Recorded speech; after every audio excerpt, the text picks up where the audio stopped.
Good morning, everyone. I'm Christina, and today my topic is why we can.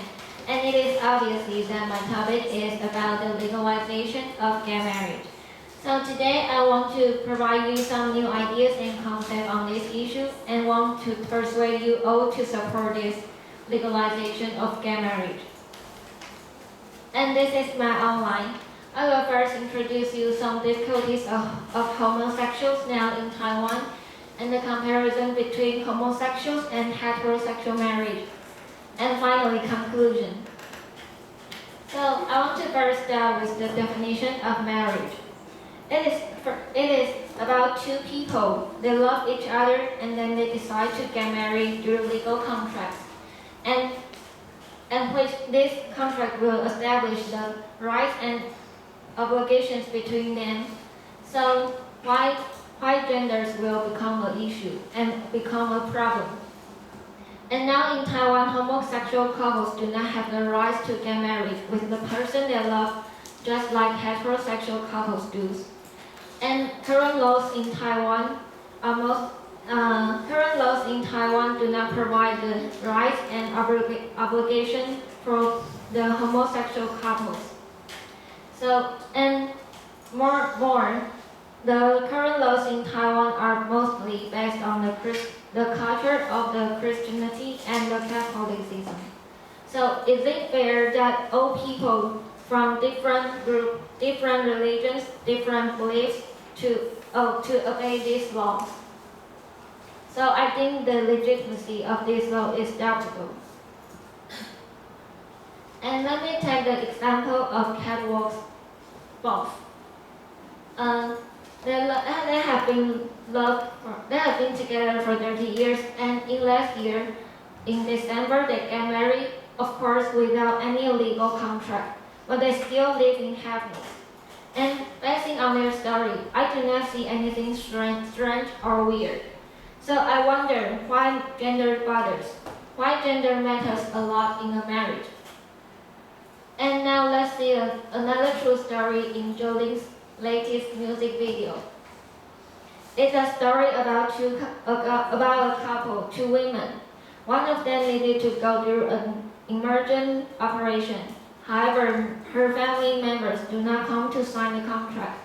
So finally, she died, and her partner cannot do anything to save her lover's life. So it is the insufficient laws in Taiwan lead to this tragedy.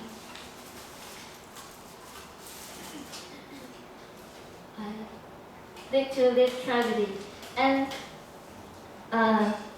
so we have to think that why homosexual couples face these difficulties in Taiwan.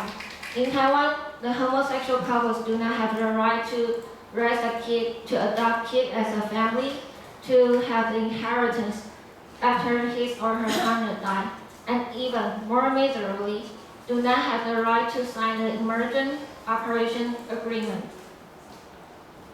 So now let's move on to see the comparison between homosexual marriage and heterosexual marriage. I want to first show you the opponent's idea. They say that homosexual marriage will harm heterosexual marriage family. And on the left hand, it is the opponent's idea. They say that Adam and Eve, not Adam and Steve. And on the right hand, it is the supporters. They say that how is my marriage affecting you? So now let's begin with what will really harm a family. The opponent thinks that homosexual marriage will harm the stability and morality of a family. So when it comes to the stability of a family, we should first think of the legal divorce system in Taiwan. Since the existence of these laws means that we all accept the fact that the stability of a family can be changed. So when the opponents say that the homosexual marriage will harm the stability of a family, why don't they first question this legal law, this legal divorce system? And The opponents may say that it is strange, it is wrong to have two fathers or two mothers in the family. However, what's wrong with that? I think it is, even if there are two fathers in a family, it does not mean that this family will not function properly, even though it lacks the character for the mother.